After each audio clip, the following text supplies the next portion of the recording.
Hey everybody, welcome to Jay's World of Horror. I know Thanksgiving is over, but I still wanted to do a Thanksgiving video. So today we're looking at Eli Roth's 2023 Thanksgiving. So the film follows a wacko Black Friday riot. Well, I mean, all Black Fridays are wacko, but this one is another level.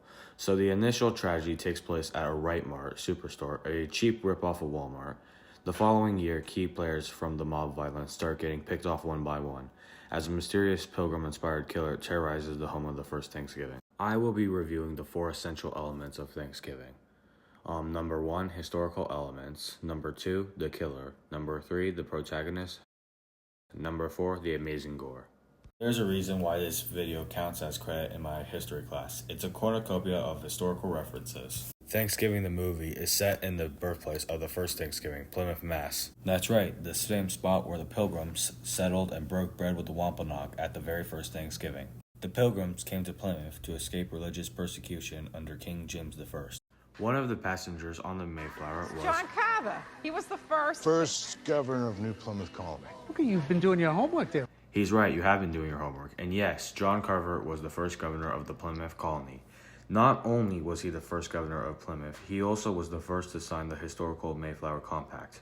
The Mayflower Compact was really important because it demonstrated how English settlers were really into democracy. I know my last name is Carver, but I have nothing to do with this guy. Anyway, during the autumn of 1621, 90 Wampanoag joined 52 English people to celebrate a great harvest.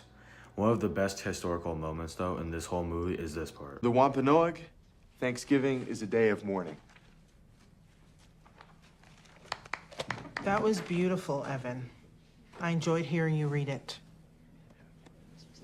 As much as I enjoyed writing it for my blog. Plagiarism is not cool, Evan. Awkward fact, John Carver actually died before the first Thanksgiving. Because of that, I only can give it a 6 out of 10. One of the cool social comments this film makes is a warning about who we label heroes and villains.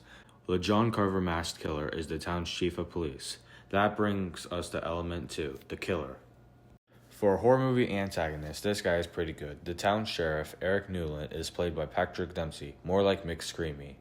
The reason Eric becomes a twisted pilgrim killer, disguised as a town hero, is because the love of his life, his pregnant girlfriend, is mauled by a shopping cart at the Black Friday riot. It is a pretty good backstory for a killer and a great social comment on the power of greed. The villain aesthetic in this film is excellent. Not just the freaky pilgrim look, but also the sick clown costume Newland Plymouth rocks during the Thanksgiving Day parade.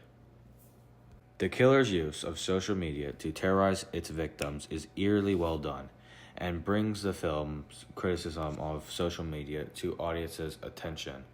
It's kind of remind me of the horror movie Influencer.